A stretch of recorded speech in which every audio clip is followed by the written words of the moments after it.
रानू चिड़िया घने जंगल से उड़ती हुई एक पुराने जंगल से नए जंगल में जा रही थी।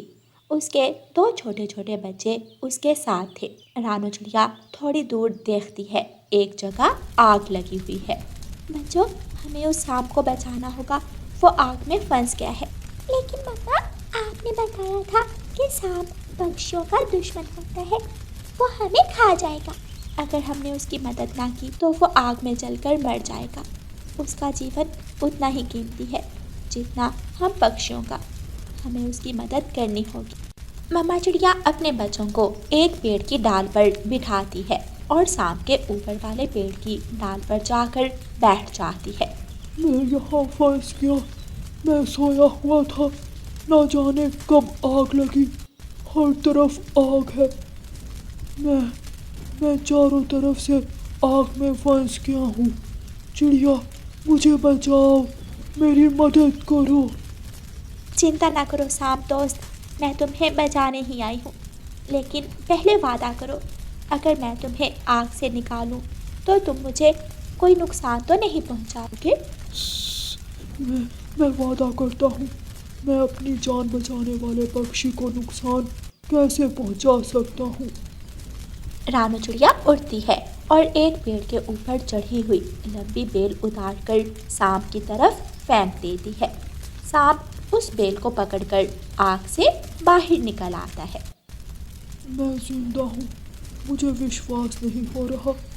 एक बार तो मैं समझा था कि आज मैं इस आग में जलकर मर जाऊंगा। मैंने मदद के लिए बहुत पुकारा, लेकिन यहाँ कोई नहीं था जो मेरी मदद करता। मेरे सांप दोस्त, मैं भी आज ही इस जंगल में आई हूँ। पुराने जंगल में उल्लू आ गए थे और मेरे बच्चे छोटे थे। मैं उल्लुओं के डर से वो जंगल छोड़कर इस जंगल में आ गई। मैं इसी जंगल में रहता हूँ। कभी मेरी मदद की ज़रूरत हुई तो मुझे ज़रूर बताना। सांप झाड़ियों में छुप जाता है और रानू चिड़िया अपने बच्चों को लेकर आगे उड़ती है। चिड़िया अपना सामान एक पेड़ के पास रखती है, अपने बच्चों को बिठाती है और उनसे कहती है, मेरे बच्चों, हम इसी पेड़ पर अपना घर बनाएं। ये पेड़ घना है, ये बारिश में हमें पानी से और गर्मी के मौसम में धूप से बचाएगा। मम्मा, आप घर बनाने का काम शुरू करें और मैं भाई के लिए दाना ढूंढ ले। शाबाश मेरी बेटी मेरी बहुत ज़्यादा मदद करती है। रानू चिड़िया तिनके इकट्ठे करती है और अपने लिए एक सुंदर सा घोंसला बनाना शुरू करती है। रानू चिड़िया ने अभी आधा घोंसला ही बनाया था कि वहाँ शरारती कौवे आ जाते हैं। चिड़िया, क्या तुम नहीं जानती कि कोई भी नया पक्षी इस जंगल में मेरी इजाजत के बिना नहीं रह सकता? अगर इस जंगल में अपना घोंसला बनाना है तो तुम्हें हमें दाना ला कर देना होगा। अगर आप भूखे हो और आप उड़ नहीं सकते तो मैं आपकी मदद कर सकती हूँ। मैं आपको दाना ला देती हूँ। लेकिन आप तो ठीक ठाक दिख रहे हो, ना पंख घायल हैं ना आँख, तो फिर आप अपना दाना खुद क्यों नहीं ले आते? कालू, ये चिड़िया तो कुछ ज्यादा ही बोल रही है। इसकी चूंचू सुनकर मेरे सर में दर्द शुरू हो गई है। तोड़ दो इसका घोंसला। कालू कौवा गुस्से में आगे बढ़ता है और रानू चिड़िया का आधा बनाया हुआ घोंसला तोड़ देता है।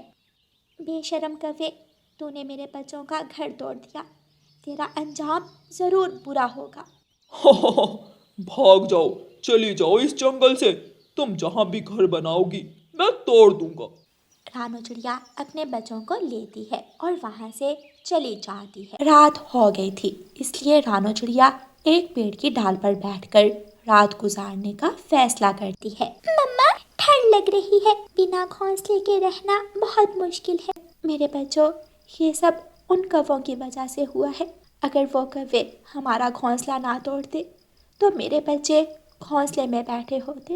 मम्मा, मुझे डर है, अगर हम दोबारा घोंसला बनाएं तो वो कौवे फिर से हमारा घोंसला तोड़ देंगे। मेरी बेटी गुड़िया, कल हम कोई बड़ा पेड़ देखकर उसकी खोखर में अपना घर बना लेंगे। वो घर सुरक्षित होगा और कौवे उस घर को तोड़ भी नहीं पाए। रात बहुत मुश्किल से गुजरती है। रानू चिड़िया सुबह सवेरे उड़ती है और कोई पुराना बड़ा पेड़ ढूंढती है। ये पेड़ ठीक है, इसकी खोखर बड़ी है, मैं और मेरे बच्चे इस पेड़ में आसानी से कुछ दिन गुजार सकते हैं।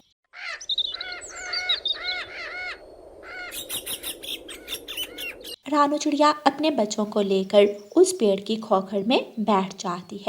कालू, चलो उस चिड़िया को ढूंढते हैं, वो जरूर इसी जंगल में होगी। जब तक वो हमें दाना लाकर नहीं देगी, हम उसे इस जंगल में नहीं रहने देंगे।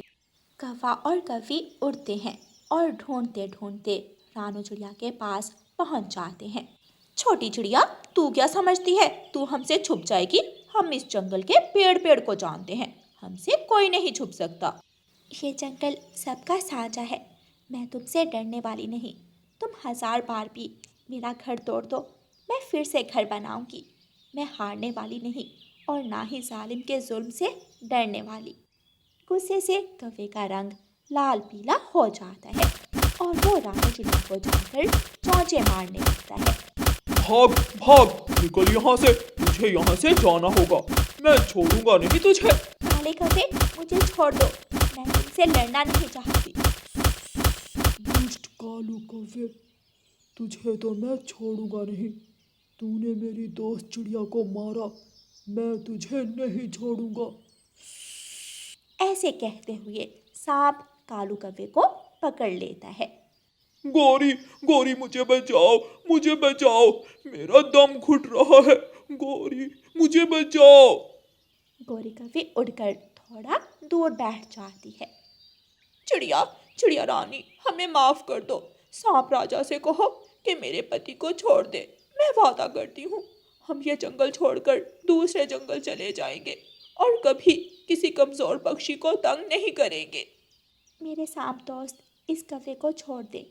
इस कौवे के लिए इतनी ही सज़ा काफ़ी है। सांप कालू कौवे को छोड़ देता है और फिर गौरी कौवी और कालू कौवा वहाँ से भाग जाते हैं और रानू चिड़िया अपने बच्चों के साथ खुशी खुशी उस जंगल में रहती है। प्यारे दोस्तों, इस कहानी को लाइक, अपने दोस्तों के साथ शेयर और चैनल को सब्सक्राइब करना बिल्कुल मत भूलना। आपका धन्यवाद। रानू चिड़िया की ऐसी कहानियाँ सुनने के लिए YouTube सर्च बार में रानू चिड़िया की कहानी लिखें या फिर ये बटन दबाकर बोलकर कहें रानू चिड़िया की कहानी। गौरी कौवी की सहेली पिंकी गौरी कौवी के पास आती है। गौरी, तुम्हारा रंग तो पहले से भी काला हो गया है। दूर से देखकर मैंने समझा जैसे पेड़ पर कोई काला बादल बैठा हुआ हो। पिंकी, चुप कर जाओ, अपने काले रंग से मैं पहले ही बहुत परेशान हूँ। मेरे पास एक क्रीम है, थोड़ी महंगी है, लेकिन उसे 3 दिन लगाने से तुम दूध जैसी सफेद हो जाओगी। वो कबूतर देखा है ना, उस कबूतर से भी ज्यादा गोरा चिट्टा रंग हो जाएगा तुम्हारा। पिंकी, क्या सच में मैं गोरी चिट्टी हो सकती हूँ? वो क्रीम कितने की मिलेगी? 10,000 की मिलेगी वो क्रीम। पैसे थोड़े ज्यादा हैं, लेकिन रंग निखर जाएगा तुम्हारा। अपना रंग गोरा करने के लिए 10,000 तो क्या, मैं 20,000 भी लगा सकती हूँ। गौरी कौवी घर जाती है और अपने पति कालू कौवे से कहती है, कालू जी, मुझे अभी के अभी 10,000 रुपए दो। 10,000? मेरे पास 10 रुपए नहीं है और तुम 10,000 मांग रही हो? कालू, मेरे सुंदर पति, क्या तुम नहीं चाहते हो कि तुम्हारी पत्नी गोरी चिट्टी हो? गोरी तो तुम पहले ही हो, 7 चिट्टी भी मिला देते हैं और तुम बन गई गोरी चिट्टी। मजाक ना करो कालू, ये बताओ 10,000 दोगे या नहीं? गोरी, तुम अच्छी तरह जानती हो मैं चोरी चकारी करके घर चलाता हूँ। मैं कौन सा कोई कारोबार करता हूँ, मेरे पास 10,000 कहाँ से आएंगे? तो फिर ठीक है, मुझे ही कुछ करना होगा। गौरी कौवी सारी रात जागती है और सोचती रहती है और फिर दूसरे दिन गौरी कौवी चिड़िया के पास जाती है। चिड़िया, मुझे 10,000 रुपए उधार दे दो। गौरी कौवी की बात सुनकर रानू चिड़िया हंसने लगती है। गौरी, मेरे पास 10,000 कहाँ से आए? नहीं, मैं आपको 10,000 नहीं दे सकती। चिड़िया, मुझे कहाँ से मिलेंगे 10,000 उधार? इतने पैसे तो इंसानों के पास होते हैं। क्या इंसानों के पास होते हैं इतने पैसे?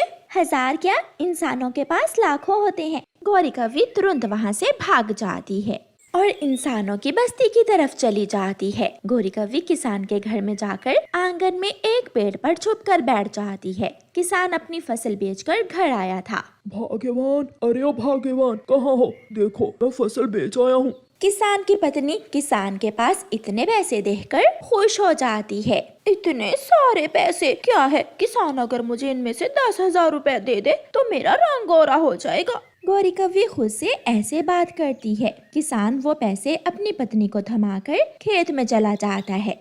किसान की पत्नी वो पैसे कमरे में जाकर एक संदूक में रख देती है और ताला लगा देती है। थोड़ी देर बाद गौरी कव्वी किसान की पत्नी के पास जाती है और कहती है, माँ जी बहुत बुरा हुआ, तुम्हारे पति को खेतों में सांप ने डस लिया है, जल्दी जाओ वरना तुम्हारा पति मर जाएगा। नहीं, ऐसा नहीं हो सकता। किसान की पत्नी जल्दी से खेतों की तरफ भागती है और गौरी कव्वी मौका पाकर कमरे में चली जाती है। कहाँ रखे होंगे? किसान की पत्नी ने वो पैसे कहाँ छुपाए होंगे? गौरी कव्वी इधर उधर देखती है, अलमारी खोलती है, लेकिन उसे पैसे कहीं भी नजर नहीं आते। इस संदूक को ताला लगा हुआ है, शायद किसान की पत्नी वो पैसे इस संदूक में रख गई है। मैं जल्दी से कालू को बुला कर लाती हूँ, वही ये ताला तोड़ सकता है। गौरी कव्वी तेजी से उड़ती हुई अपने घर वापस जाती है। कालू जल्दी चलो मेरे साथ, हथौड़ा लो, एक ताला तोड़ना है। गौरी क्यों मरवाओगी मुझे? दिन में चोरी कौन करता है? किसान की पत्नी को मैंने धोखे से खेत में भेज दिया है, तुम समय जाया मत करो, जल्दी चलो मेरे साथ। कालू कौवा हथौड़ा उठाता है और गौरी कव्वी के साथ चला जाता है। आप ठीक हो? हाँ, मुझे क्या हुआ है? मुझे तो उस काली कव्वी ने डरा ही दिया। उसने कहा कि आपको सांप ने डस लिया है। झूठे, ये कौवे हमेशा झूठ बोलते हैं। जाओ तुम मेरी रोटी ले आओ, मैं तो खेत में काम कर रहा हूँ। किसान की पत्नी घर जाती है। आंगन से ही उसे टक टक की आवाज आ जाती है। मेरे घर में कौन है? शायद कोई चोर घुस गया है। गौरी नहीं टूट रहा, ये ताला तो बहुत मजबूत है। चल परे हट, मैं देखती हूँ। गौरी कव्वी हथौड़ा लेकर ताला तोड़ने लगती है। किसान की पत्नी भी जलती हुई लकड़ी लेकर दरवाजे में आ जाती है। कौवा तो तुरंत वहाँ से बाहर निकल जाता है, लेकिन गौरी कव्वी को भागने की जगह नहीं मिलती। काली कव्वी, अब जलेंगे तेरे पंख। माँ जी, मुझे जाने दो। किसान की पत्नी जलती हुई लकड़ी गौरी कव्वी की पूंछ पर मारती है। गौरी की पूंछ को आग लग जाती है और वो भागती है। गौरी कव्वी की पूंछ जलकर गिर जाती है और वो बिना पूंछ के रॉकेट की तरह भागे जा रही थी। आई थी अपना रंग गोरा करने और बेचारी गौरी पूंछ ही जला बैठी। गौरी कव्वी का बेटा जग्गू कौवा बहुत बिगड़ा हुआ कौवा था। वो हमेशा खाने की चीजें जाया करता, बड़ों का कहना ना मानता और छोटे पक्षियों को तंग करता। जग्गू बेटा, ये एप्पल खा लो, बहुत मीठा है ये एप्पल। यहाँ नहीं, मैं नदी पर जाकर खाऊंगा। जग्गू कौवा एप्पल लेकर नदी पर चला जाता है। जग्गू आधा एप्पल खाता है और आधा एप्पल नीचे जमीन पर फेंक देता है। चिड़िया का बेटा कुकू, जो एक गरीब घर से था, वो नीचे गिरा हुआ एप्पल उठाकर खाने लगता है। बहुत भूख लगी थी, ये एप्पल तो बहुत मीठा है। गुस्से में जग्गू कौवा वहाँ आ जाता है। ये एप्पल मैंने फेंका है। मुझे पता है, ये एप्पल जाया ना हो, इसलिए तो मैं ये एप्पल खा रहा हूँ। लाओ, मुझे वापस दो मेरा एप्पल। जग्गू कौवा कुकू से अपना आधा खाया हुआ एप्पल वापस ले लेता है और उसे नदी में फेंक देता है। बुरे हो तुम बहुत बुरे हो। ऐसे भी कोई भोजन को जाया करता है क्या? मेरा एप्पल, मेरा दिल चाहे मैं खाऊं, मेरा दिल चाहे मैं नदी में फेंकूं। तुम कौन होते हो मुझे रोकने वाले? मम्मा, मैंने जग्गू को मना किया तो वो मुझसे लड़ाई करने लगा। आप ही बताइए, ऐसे फलों को जाया करना ठीक है क्या? कुकू बेटा, हमें हमेशा खाने पीने की चीज़ों की कदर करनी चाहिए। भोजन जाया करना बहुत बुरी आदत होती है। रही बात कौवों की, उन्हें तो कोई भी अच्छा काम करना आता ही नहीं। उस जग्गू के माँ बाप ने सारी उम्र चोरियां कर करके बहुत धन इकट्ठा किया हुआ है, इसलिए तो उनका बेटा इतना बिगड़ा हुआ है। जग्गू बेटा, देखो देखो, तुम्हारे पापा तुम्हारे लिए नए शूज लाए हैं। असली चमड़े के हैं। कैसे लगे मेरे बेटे को नए शूज? बहुत अच्छे लगे मुझे मेरे नए शूज। मम्मा, मैं अपने पुराने शूज नदी में फेंक आऊं? हाँ, जैसे दिल चाहे करो। फिर जग्गू अपने पुराने शूज लेकर नदी में फेंकने निकल जाता है। नदी के पास छोटा मिट्ठू बैठा हुआ था। जग्गू, ये शूज तुमने कहाँ से लिए? मेरे पापा मेरे लिए नए शूज लेकर आए हैं, इसलिए मैं ये पुराने शूज नदी में फेंकने आया हूँ। जग्गू, तुम ये अपने पुराने शूज मुझे दे दो, मेरे काम आ जाएंगे। मैं इनकी मुरम्मत करवा लूंगा अगर टूटे हुए तो। ना ना, मैं अपनी चीज किसी को नहीं देता। जग्गू अपने पुराने शूज नदी में फेंक देता है। आम के पेड़ पर बैठी हुई अच्छी परी ये सब देख रही थी। अब इस कौवे को सजा देनी होगी, वरना ये हमेशा ऐसे ही चीजों को जाया करेगा। गोरी कौवी, कालू कौवा और जग्गू कौवा सोए हुए थे। अच्छी परी रात को उनके घर में आती है और उनके घर की हर चीज गायब कर देती है। फ्रिज, एसी, अलमारी से सारे पैसे और उनका घर पुराना और टूटा हुआ बना देती है। अब इन कौवों को पता चलेगा कि चीजों की हिफाजत करनी चाहिए। थोड़ी देर बाद गोरी कौवी को गर्मी लगने लगती है। कालू, एसी क्यों बंद कर दिया है? मैंने तो नहीं बंद किया एसी। अरे अरे, एसी तो है ही नहीं। कालू, हम लुट गए, घर में फ्रिज भी नहीं है, सब ले उड़े, चोर हमारे घर से सब कुछ ले उड़े। सुबह हो जाती है। जब कौवे अपने घर से बाहर निकलते हैं तो देखकर और भी हैरान हो जाते हैं। उनका घर तो टूटा फूटा और बहुत पुराना था। गौरी, ये कैसे हो सकता है? हमारा घर तो ऐसा नहीं था। मम्मा पापा, मुझे भूख लगी है, जल्दी जल्दी से मुझे पैसे दो, मुझे बर्गर खाने जाना है। बेटा, मेरे पास तो इतने पैसे नहीं कि मैं तुझे दाना लेकर दे सकूं, बर्गर कहाँ से लेकर दूंगी। रोता हुआ जग्गू वहाँ से चला जाता है।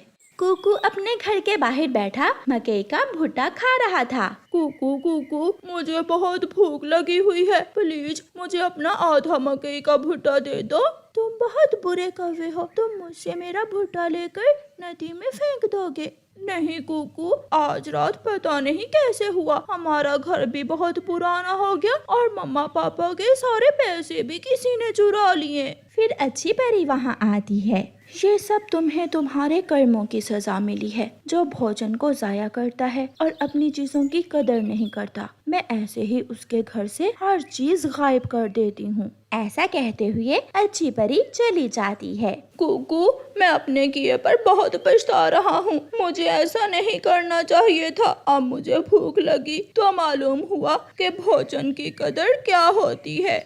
फिर उस दिन के बाद जग्गू कौवा खुद को बदल लेता है और सच्चे दिल से अच्छी परी से सॉरी करता है और अच्छी परी उसे उसकी सारी चीजें वापस कर देती है और घर भी नया बना देती है।